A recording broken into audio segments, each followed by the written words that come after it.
Welcome, welcome to Catching Up with Conception, where I, Audra Smith, fertility coach, host interviews about all things fertility. Nothing is off limits, and we are here for radical acceptance of the good, the bad, and everything in between in the world of fertility. Now, if you like what you hear today, please subscribe to this podcast wherever you're listening. It may not seem like much, but engaging with the content helps so much. Also, if you connect with this content, please reach out so we can help you and meet you wherever you're at.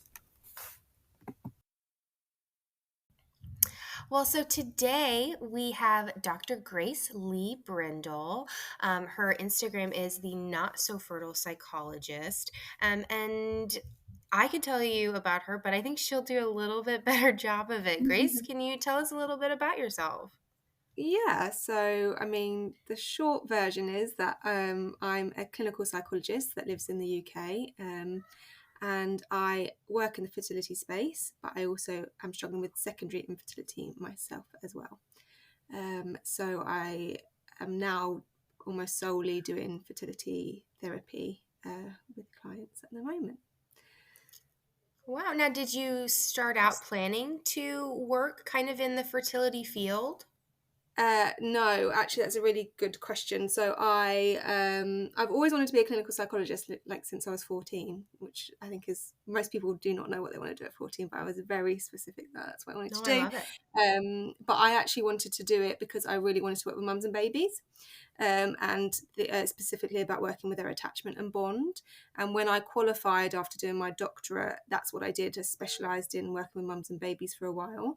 But alongside that, I did a lot of work in the fertility space and with multiple miscarriages or baby loss. And then more recently, I moved further into that fertility space, especially when I started experiencing my own infertility difficulties. It became, I guess, a real passion of mine to support people in that space. Mm-hmm. And also, I had to change quite a lot about my professional life because of my own difficulties. It was getting increasingly hard to do the mum and baby work whilst I was going through IVF and all Yeah. the rest of it. So that now I'm here doing fertility work and absolutely loving it, and loving that I can use something that's a really difficult experience of mine to improve, I guess, or I don't know if improve is the right word, but it definitely, I think, helps that I have kind of insight into the difficulties for my clients, I would say, more than it did previously when I was working in the fertility world. Absolutely. And I think having those experiences, having that personal kind of like intimate knowledge Mm-hmm. of infertility and what people are going through,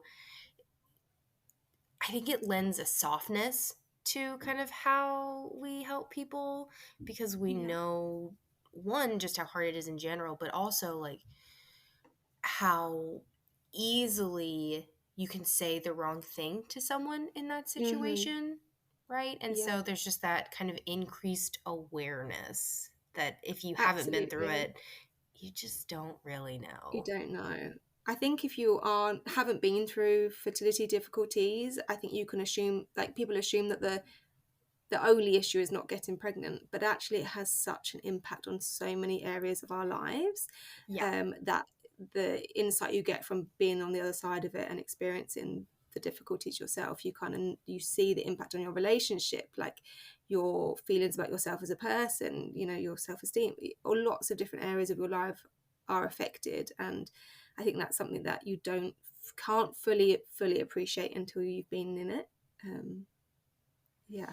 Oh, yeah. And even so, I talk with a lot of people just kind of in the world of anything to do with having and making babies, right? So not just Mhm. infertility, but even with people who are like birth workers, right? Or people who kind of work just in the fertility side, not so much the infertility side. Yes, yeah. The sweetest, kindest, most wonderful people, but it just doesn't, it's not part of their reality. Mhm. And so it's a thing that doesn't even occur to most people. I was talking once, I was trying to figure out how to approach, someone had like sent me a message online, um, you know, saying, "Hey, I'm wanting help. I want like some fertility support." And I was like, "How do I say, well, can you tell me what you've tried?" It's Mhm. online, it's kind of hard, especially like when it's not face Yes. to Yeah. face. And my friend was like, "I mean, what else can you try? You just like, mm." Yeah. And later she was like, "I'm so sorry. I realized that probably was like really insensitive. I didn't even know all these things." I was like, "No, like it was a good faith comment. Nothing Yeah. was meant." And you Yeah. know, I've done all the therapy and continue to do all the therapy to Mhm. deal with my infertility that is not a current issue, right? But it's still Still there, lives on. you Mhm. know and especially when I decided to move like professionally into the infertility world, I Yeah. was finding all those little triggers that I thought I had. I've got my Mm. IVF toddler. I was like, I'm fine. No, no. Yeah. But it was a Yeah. really sweet little moment because she was like, I that was probably so insensitive. Like, I was like, no, most people don't know You don't that know until you know. there are things to try to get pregnant that have nothing to do with that, you Yeah. know? Yeah, yeah, absolutely. And I think I'm sure friends of mine have gone, Grace, you've lost it. Like, why are you doing X, Y, and Z? Like, that's not what you need to do to make a baby. And some of it, maybe now on reflection, I might agree. At points maybe I've done things that I'm like, well, just maybe it will help or maybe it Yeah, will work. Who knows? Because you're so desperate, right? You're so you like are. you'll do anything, but also there is so much that I think one of the really hard things for me working in the mum and baby space, working with attachment, is I was seeing lots of mums. I was working on National Health Service, so um, I was seeing quite a few mums that were getting pregnant by accident whilst leading extremely unhealthy lifestyles. Mhm. And that was so hard for me whilst I was there busting a gut, eating all the food, doing all the, doing Yeah, doing everything all the I things you're could to. supposed to.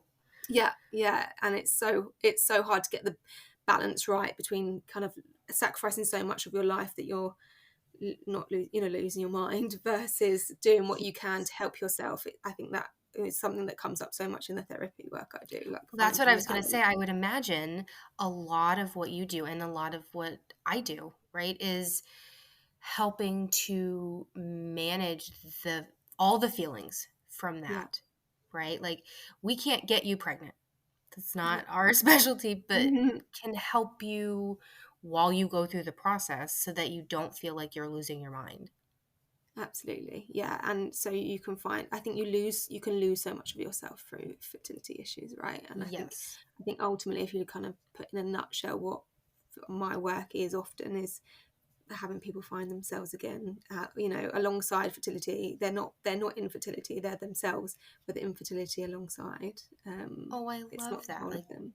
yeah, that's Yeah, not all that they are, but when you're in yeah, it, it can you feel can't see really. 6 inches in front of your face without seeing, Yeah, "Oh, I need to eat the pineapple core, and I need yeah, to put my legs up in the air, and I need to do yeah, this at this specific time, and I can't eat this thing, and I can't move in this way, and I can't have a bath that's too exactly. hot," and the the whole shebang. The whole shebang. There's so much, and not helped by the wonderful Dr. Google that will give you Oh my a lot of goodness. advice that is not right ultimately. Yes, and part of It why I feeds kind into of people's yeah, anxieties. part of why I even started this journey. So my background initially was psychology. Okay. I mean, I was gearing up to apply for my PhD program. I was focused more in the forensics world, Hmm. but after I had my daughter and I had some pretty gnarly postpartum anxiety and Hmm. OCD. Just it was very hard. Um, I couldn't keep stuff at arm's length anymore, right? And Hmm. with forensics, for anyone who doesn't know, it's not what you see on TV, right? They're very every now and then I'll see an instance. I'm like, oh, okay, that's like what it is. Yes, Um, yeah, it's rare. but it's psychology. It's just it's applied to criminal cases, and Hmm. I did an internship where I was working. with a wonderful clinical psychologist in Texas who works in family courts and was building like reports for um, like divorce and custody cases. And at first I was like, well, that's boring. And I was wrong. Like that was, I mean, uh, you get into it and it's all of these cases of I'm transcribing records of parents just being so unkind and not doing what they're supposed to for their littles and all of these things. Mm-hmm. And you've got to keep an arm's length because you just can't do the job if you're seeing Yeah. your niece or your daughter or your whatever. Yeah. Yeah. Yeah. But after my daughter was born, I just could not do that. Couldn't. I couldn't do Yeah. it. um but I found that when people learned that I had gone through infertility, that I'd gone through IVF, so many questions and people came out of the woodworks and were like, what was that? Or I'm having this going on. Mm-hmm.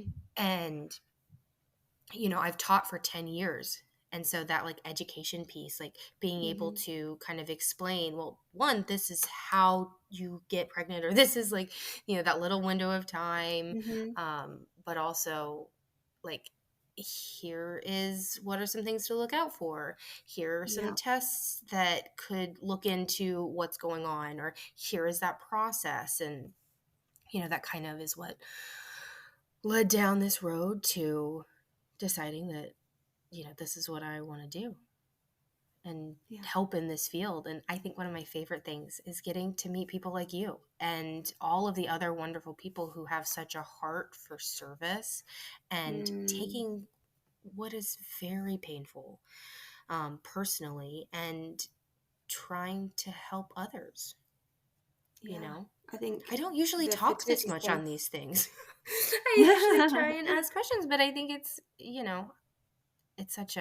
a beautiful thing. And I think my favorite part about this Mm. podcast is that Yeah. I've gotten Yeah. to And meet I've, so many wonderful I've, people.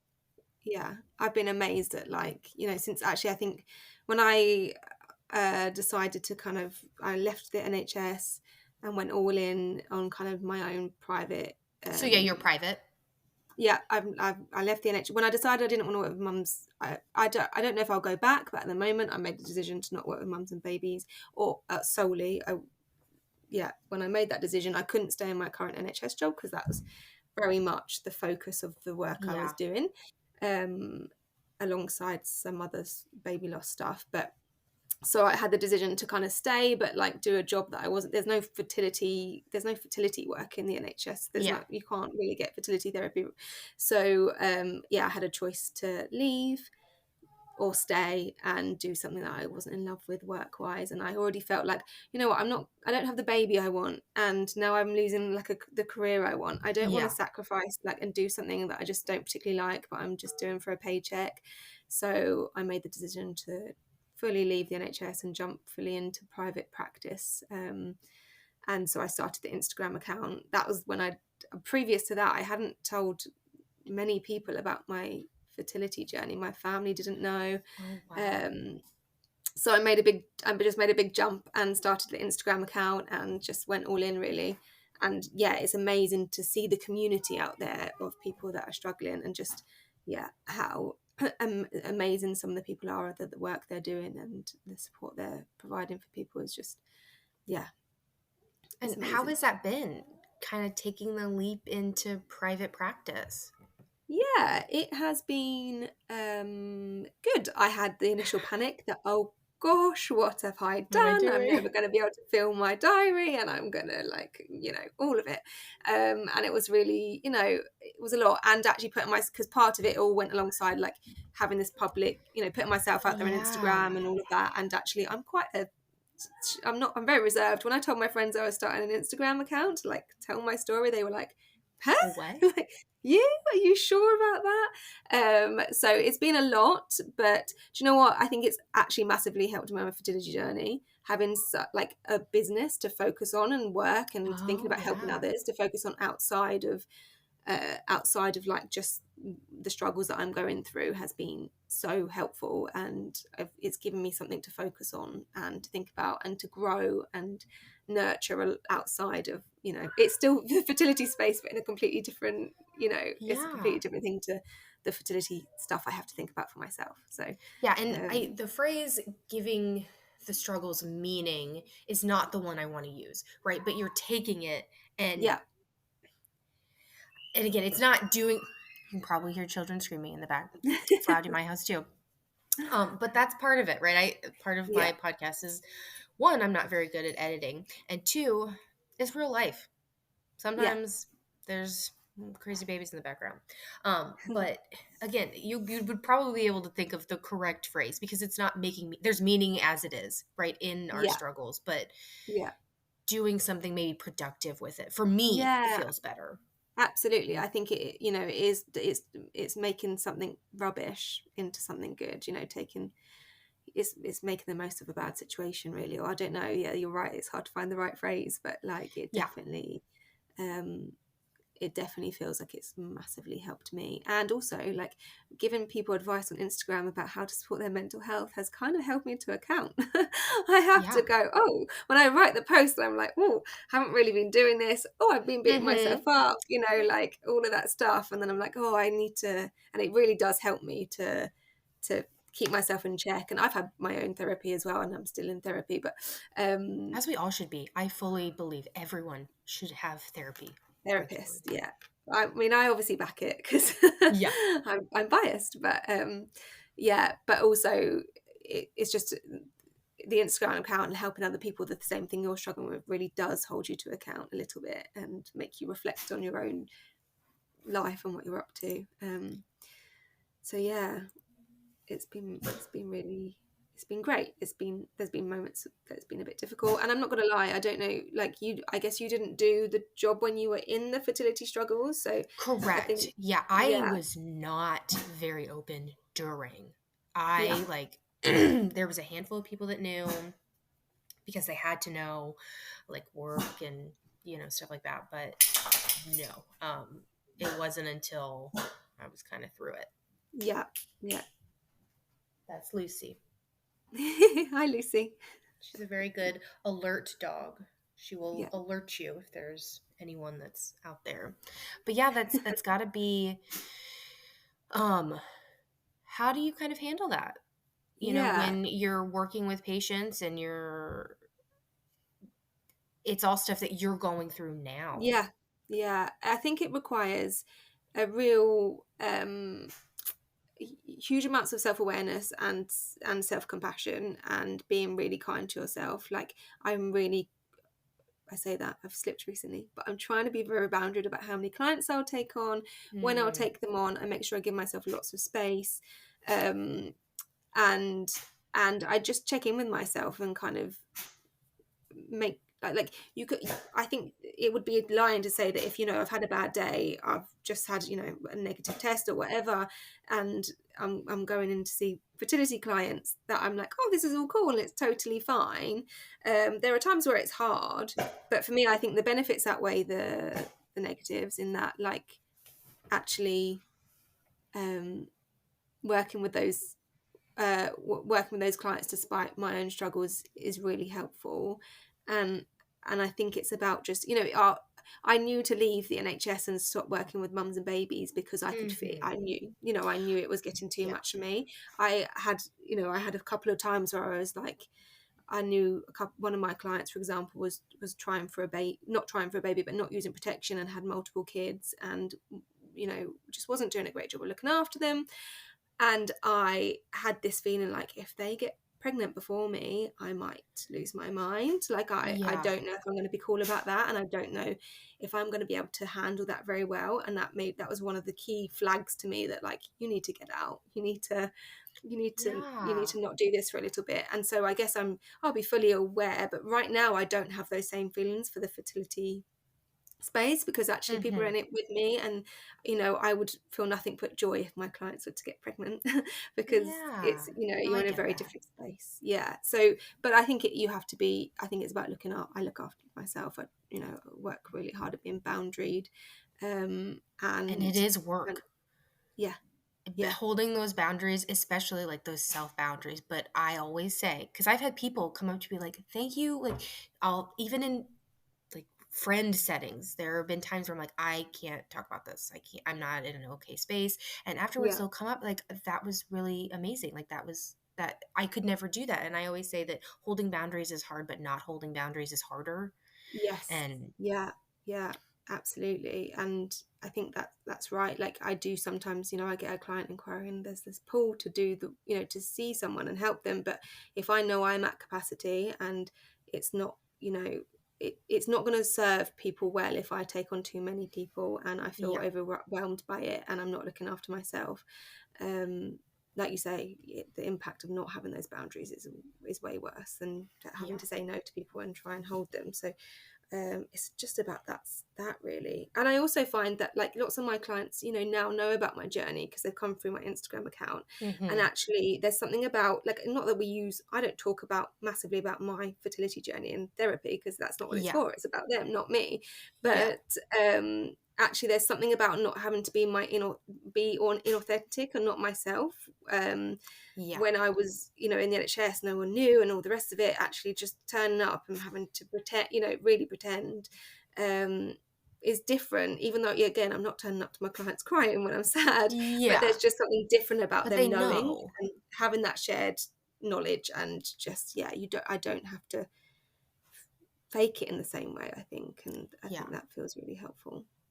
And I hope this doesn't sound silly, but I'm really proud of you. Like, I know we don't know each other that well, but I don't think Yeah. we say that to littles all the time, but Yeah. it's a hard thing to show up every day and support people trying to get pregnant when you are also trying to get pregnant.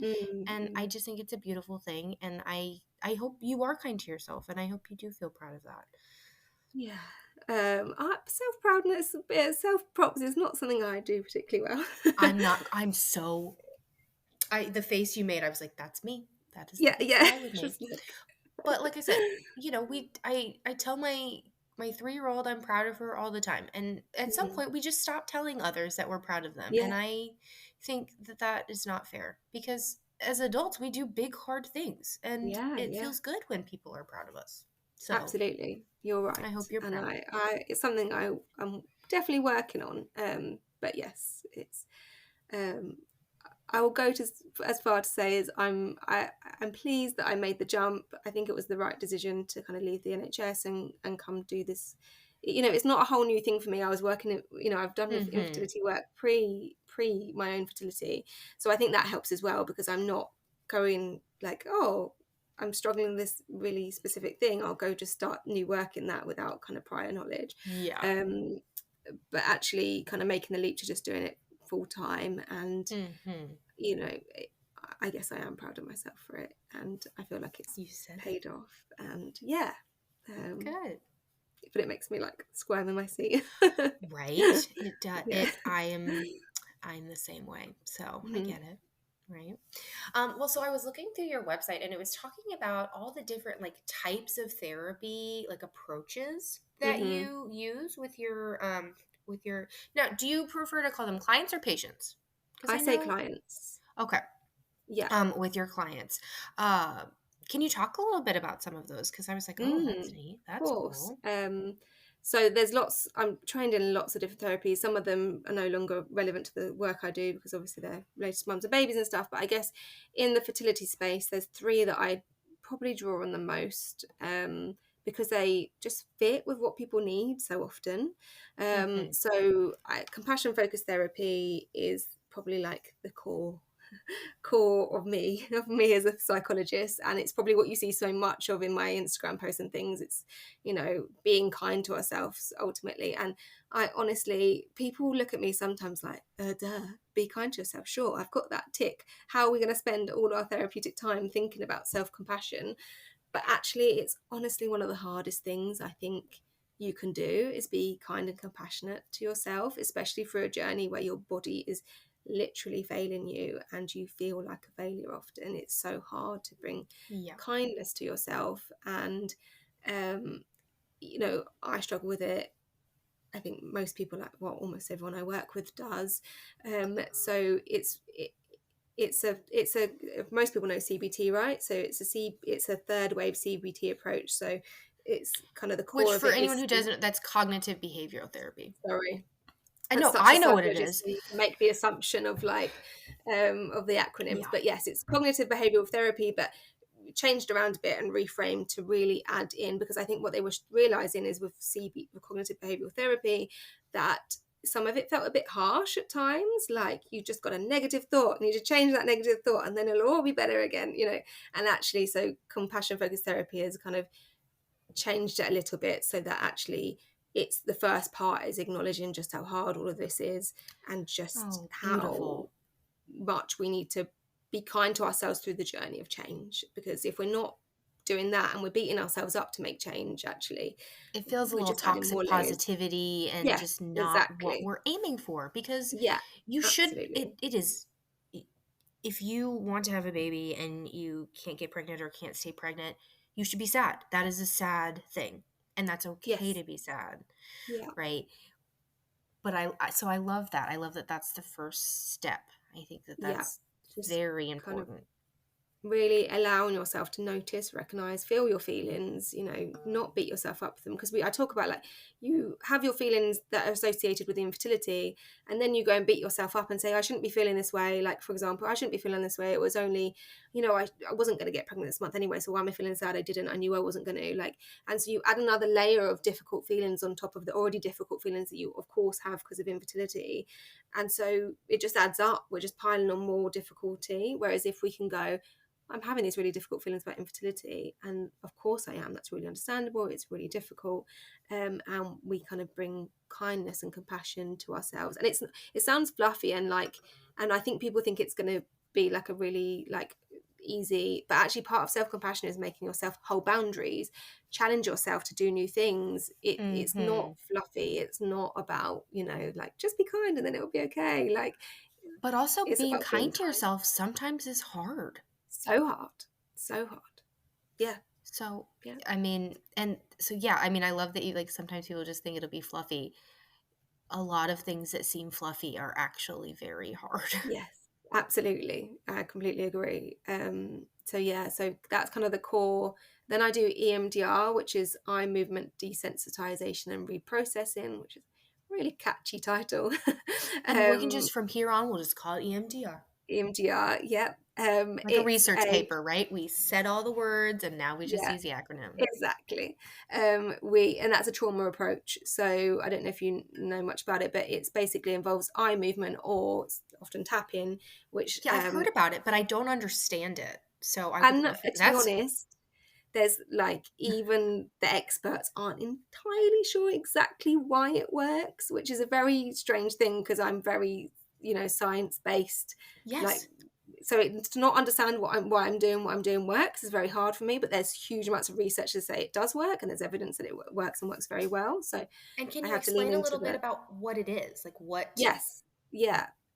So it is a trauma approach which basically helps you process traumatic experiences, um, and when they're stuck. So often we have traumatic experiences and we get our emotions are so heightened and we get so aroused that we don't process those feelings around that traumatic experience in the same way, or the thoughts, or the any of it. We don't process that hmm memory in the same way as we would if we weren't in that very high level of arousal, and that means that trauma kind of gets a bit stuck, and so that can be, we can see that in lots of different ways. So it can be reliving experience, so like we might have flashbacks and nightmares about it, but also it can be triggered in other ways, like avoiding the hospital where we found out about the miscarriage, or avoiding babies in general. Lots of different, you can notice lots of different ways that hmm trauma can show up for us. And what it does is we use bilateral stimulation, which is another, it's all very great words, but No, I love it. eye movements or tapping, which basically helps us get our adaptive information processing online. So it helps us, our brain, make new connections with that stuck trauma memory, which helps us kind of put it away more neatly in our brain, so we can choose when to access it and pull it out, rather than it kind of choosing when it pops up for us in flashbacks, nightmares, or just in like our inability to go places because we're scared it will come up because So we is it can't like control so it. when I think of like so when I think of like a really strong neural connection or really strong memory, right? Like that thick, what we've gone back to it lots of times. So that like outer layer, like it is a thick boy. We are Yes. going there. That is the Yeah. connection. And so for listeners, when you go back to a memory, it strengthens the memory or it strengthens going back to it and it makes you go back to it more, right? Hmm. So when you're doing these like body movements or eye movements, does it kind of create different ones that weakens that main kind of connection? Yeah, I think so. Yeah. The interesting thing is, I think people worry it will stop them, it will make them forget. Like for example, if it's about a baby loss, they don't want to forget their baby. They worry that it will like cause us to forget, but it's not about that. It's about reducing the heat. Well, I call it the heat in the memory. So like how hot a memory is, how much emotion is attached to it, and how raw it still Yeah. feels. Like it feels like it's still present rather than the past. And what it Yeah. does when we do this tap in or when we do the bilateral stimulation is we're basically helping it get to where it needs to be, which is the past, and rather than it feeling like it's happening to It's us right right here. now. Yeah. It kind of the way I describe it sometimes to clients is that the kind of tap in, um, or the eye movements keeps like one foot in the present and one foot in the past. It's a bit like if you watch a scary film, right, and you're in the dark, there's no one around and you're fully in it. It's really scary and overwhelming and Mm-hmm. you want to turn off. You're going to turn off because like, it's too much, it's too scary, I can't cope. Whereas if you watch that same film but with the lights on, chatting to a That's friend, me. chatting to the TV, chatting to a friend, eating your TV at the same, eating your dinner at the same time, it's nowhere near as scary. And that's because you've got one part of your body is in the present and what's currently In going on and it. what part of it's in that scary moment. And so this kind of Oh, reminds us that we're in the present, it grounds us in the present, and therefore we can take that step into thinking about the past when previously that might be too scary or overwhelming to go into those difficult memories. So that's a it's great complicated to explain, example. but yeah, so I use that a lot because infertility is traumatic, right? We Yeah. have failed IVF rounds, we have miscarriages, baby loss. There's lots of different ways that trauma can show up for us in the fertility space. And even if the we don't have those kind of, we'd call them big T traumas that are kind of like, everyone can really Yeah. understand them as a trauma. Actually, what you can see is that the beliefs we have about ourselves through infertility, you can often track back to other traumas or experiences in people's lives that have Yeah. they've gained that thought about themselves and it's presenting now. So sometimes the work is about doing the work on the older memories that shape those beliefs about ourselves, so we can free them up now from those feelings about ourselves in the moment, in the current moment. um Wonderful. yeah, Now, if and then people are looking for that type of treatment, can they go to any therapist for this? uh yes, they can. They can, well, no, they have to be EMDR trained, obviously. So that's That's what the I was trying to get. yeah, That's what I yeah, was getting at. So can you yeah, talk a yeah, little bit about that, right? If people are wanting this type of therapy for trauma, what do they need to yeah. look for? So you basically need to be an accredited EMDR therapist, and it's a very specific training. So people should, if they have it, people should give that. Yeah. You We know, want to look for that certification, right? yeah, that If you're just certification. at Yeah, your therapist and you bring it up, we yeah. want to make sure that they've got that. And it is actually an interesting one because I think there are people out there, practitioners out there, saying they're EMDR trained when they've done like an hour's, you know, Yes, and that's why I bring it up, right? yeah, Because especially with trauma, like there are things that I will refer out to. Like people will come and talk to me, and I'm like, I can help you with this, yeah, but I do not have the training for this to do big, that. like Yeah, to handle this. And because trauma can be so, it touches every bit of your life. yeah. And I think people can have this feeling that like, well, what's the harm? What's the harm if I just do a bit of A trauma work? lot, But a there can lot be of so trauma. much harm. Yeah, Yeah, you can add layers of extra trauma to the trauma if you you can don't make it worse. you don't know what you're doing. So Yeah. yeah, it's really important to make sure that you check what their training is, that they've done the full training in it, so they're accredited. Um, yeah, it's really important. Um, Yeah, my birth mom actually did EMDR. So that's when I first heard about it. It was a okay. few years ago. Yeah. And she was like, "Yeah, I'm doing this thing and it's kind of weird, but I really like it." So, Yeah, it is. It um, is really strange. It really helps people that struggle to talk about their feelings do it, like to access the feelings, because you oh, don't have to do too that's a much good talking. point. Yeah, So I yeah, like that. So if you're not like really comfortable yet, really talking about it all, which can be an important part of that big yeah, T trauma, something that I think we all can learn, and yeah. because it's a hard world sometimes. Um, Hmm. if you're not at that point, that's excellent. So you would say Yeah. if you have a patient or if you have a client come in and they're not quite ready to talk about it or it's hard, that's what you would recommend. Yeah, I mean, you can, some people will do EMDR literally without having the client say much at all during the processing about what's going on for them. So it's really, especially if there's shame involved in the memory as well, which is such a Yeah. hard emotion to talk about and label. Yeah. Actually, it's really good. But even, to a lesser degree, if talking therapy is really hard for you because you can't access those feelings and it all just feels a bit much, then it Hmm. kind of shortcuts that, and you can access the feelings without having to talk loads about what's gone on, because it's kind of all happening in your brain. Your brain's doing all the work for us, really. Yeah. So it's great for that. Oh, Yeah. wonderful. Well, cool. So that's our second one. What's the third one that you said you work with a lot? Emotion focused therapy for couples. So, which obviously it's basically a couples therapy approach, and we know the impact of fertility Yes. difficulties on the couple's relationship. It can be huge, and we So have different hard. coping styles, and we do deal with things differently. And sometimes when we deal with things differently as a couple and we're just plodding along on our day-to-day life, that's okay. But then something really hard hits us, and then those two different coping styles can really clash and be difficult, and it can just get, if it's not dealt with, it could just get worse and worse and worse, to the point where you're not talking very much, or you're just at each other's throat all the time, or whatever it is.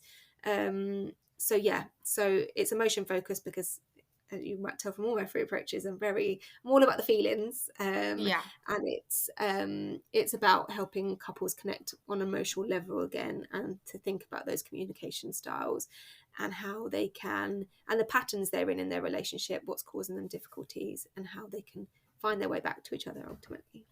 And I think that's so important because with infertility, and I'm sure everyone listening knows, right? There, a lot of intimacy gets thrown out the window Uh-huh. when, Yeah, special time with your partner is less special because it's like, hey, it's I peed on a scheduled. stick, it said I'm Mm, ovulating, or yeah. I checked my cervical mucus and we're good to go. We're going to do this every day Yeah, at this yeah, time. You have like, and you just get, you get tired of it. yeah. And that's so It's not very terrible. But sexy. it's not Just very sexy, isn't. but also like, when you take away that kind of intimate, it's not just about the intimacy, right? It's that kind of closeness, and it Yeah, becomes yeah, kind of transactional, and then it like hmm, filters into all these other parts of your life, and yeah, it's hard, absolutely. It's really right? hard, really Your hard. best friend partner Um, becomes a yeah, sperm bank. yeah, yeah, I love you, honey. absolutely. But I mean, it's not just that, but Yeah. infertility is work. Yeah, yeah, absolutely. And the stress it puts on, the stress it puts on you just in general. Like, there's so much to think about. And, like, one of you might be a real researcher around it, the other one might just take things as they come a bit more. And then that can cause tension because, why, the one that's doing all the research, why do you not care as much as I do? Why are you not so fussed about this? And obviously the other person does care, but they're dealing with it in a different way. There's just so Hmm. many different ways in which fertility can show up in the couple's relationship and cause difficulties. So yeah, I think working, being able to, sometimes I'll only do one session. I'll see a client and then do one session with the couple. Sometimes the work will be the couple's work, but being able to hold that space for the couple and be able to respond to it and be there, because Yeah. sometimes that's the thing that's the problem. That's the thing that's really causing huge amounts of difficult emotions. Obviously the fertility, but like you say, Yeah. we can't make a baby, but like actually the impact of the fertility on the couple relationship is causing huge amounts of the Yeah. difficulties. um I think, yeah, excuse me, but I think that's great that you have all those three, and I imagine you combine all three of them yeah, regularly. yeah, most of the time, yeah, it's all a bit of a mix, really. I can't, compassion work just kind of runs through everything I do Uh anyway. huh. and yeah, yeah, it's the only thing. EMDR typically, if I'm doing EMDR, I'm doing EMDR, or I'm not. You don't pick and choose it as much. But yes, and there's also other therapy models I'm trained in that I'll draw on. I'm very much Yeah. integrative, basically. I draw on it all at different points when it's needed. Well, I think that's so wonderful because no one case is the same, right? Exactly. Just because two people have had recurrent losses or two people have PCOS or Hmm. secondary infertility, like even if all the labs look the same, the situation is not the same. And Yeah, so I think it's absolutely. wonderful that you have all of these tools in your box that you can then pass on to your clients who can use them themselves, to learn and kind of manage this roller coaster. Hmm. Yeah, yeah. Well, I think that's it. I think it is just being able to be responsive and not have a one size fits all approach, because that's going to get you stuck pretty quickly if you're yes, taking that. one size Yeah. definitely does not fit all. No, absolutely not. And it's also what makes our Well, work super interesting, right? If it was all the oh, same thing every day, like, yeah, it's like a yeah, puzzle, yeah, absolutely. Yeah. right? Fun is the wrong word, right? Because it's a very, like, it's, I love my job. I love Mm-hmm. learning about infertility. I love talking with people, and learning about kind of like what they've got going on and kind of using the information that I know about, okay, look, here's different like fertility clinics and fertility treatments that we could look at, or just to kind of see what else is Mm-hmm. going on, right? And I get excited about that. But it's a weird thing to say you're excited about, Yes. Yeah. because Yeah. Yeah. it's Yeah. that balance between I'm excited about my job and helping in a field that is wrought with very heavy, hard, serious Yeah. emotions. Yeah, I've always said this about my job, just in general, and like, really, it's weird to have a job where you kind of hope it didn't exist in some ways, right? Like, you kind Yes. of hope that no one's struggling with fertility or no one's struggling with bonding, and you hope mental Yeah. health issues weren't a thing and that we weren't needed, ultimately. Um, Hmm. but equally, you can love the job you do, because there's Yeah. something. It's such a privilege to be with people in their kind of darkest moments and supporting them in their Absolutely. suffering, and being witness to their struggles, but also their resilience and strength in trying to overcome and carry on through the journey. It's Yes. yeah, That it's is something I take it's very rewarding. seriously. And I Yeah, feel very honored that people would want to talk to me about yeah, stuff, and absolutely. Yeah, yeah, it is not definitely. lost on me. Yes, yeah. Well, so if um someone was wanting to work with you, do you work just in person? Do you work online? Is it a combination? It's a combination. I work, so I live in, my tiny little bit of the world, which is Chichester in southeast England. So if you happen to be local to that and you're struggling with fertility difficulties, I will see you face to face.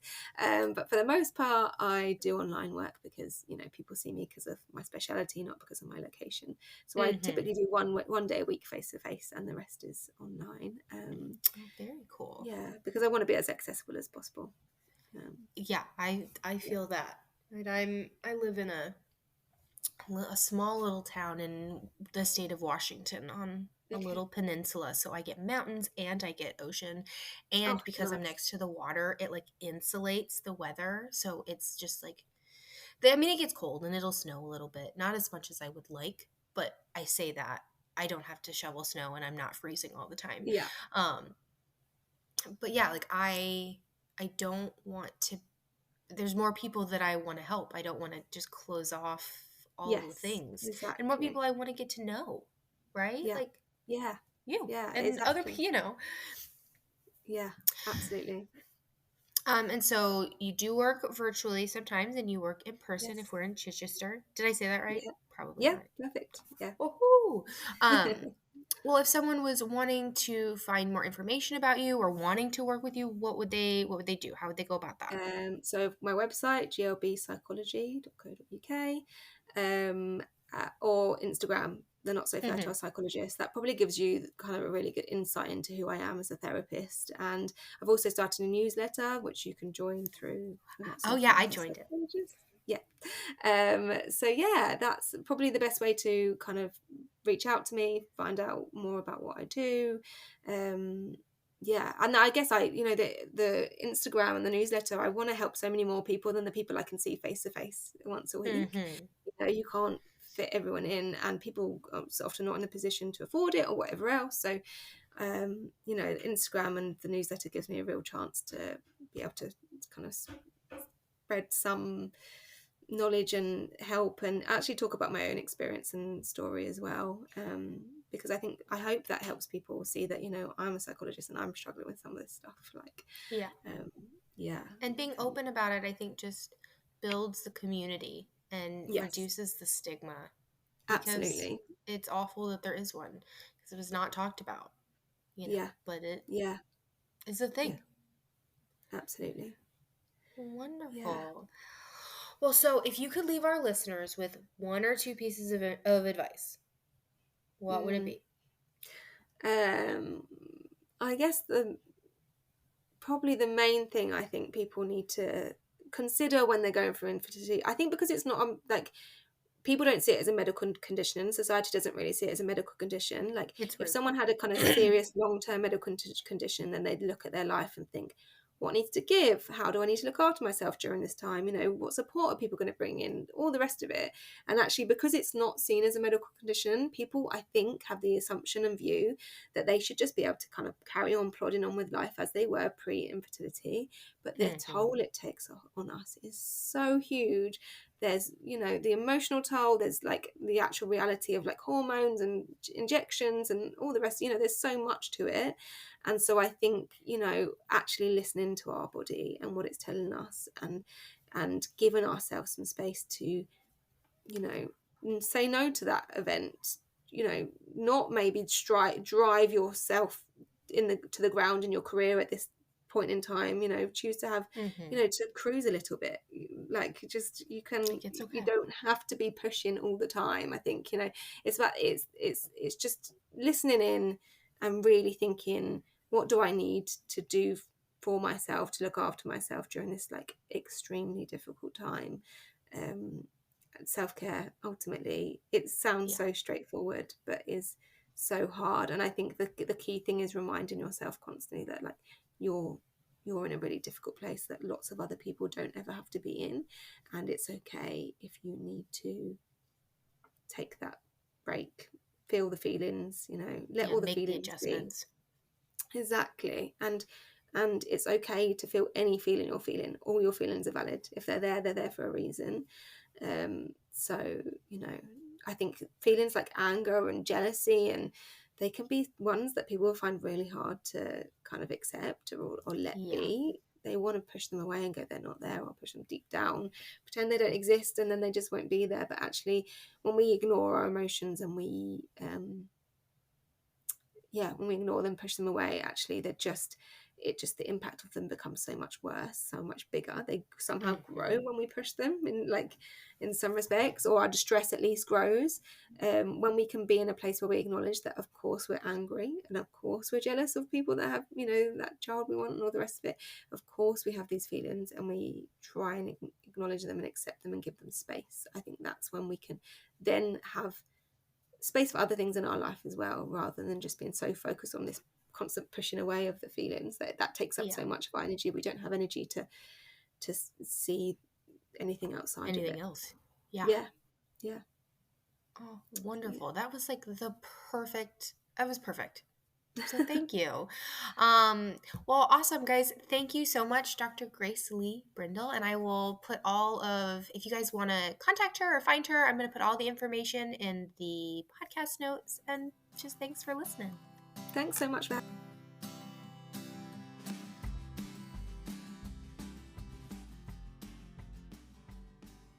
And that's a wrap on this week's episode of Catching Up with Conception with me, Audra Smith, fertility coach.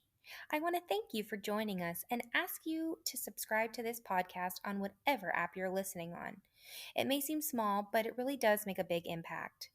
Catch me on Instagram and TikTok at Fertility Coach Audra and on our next episode of Catching Up with Conception.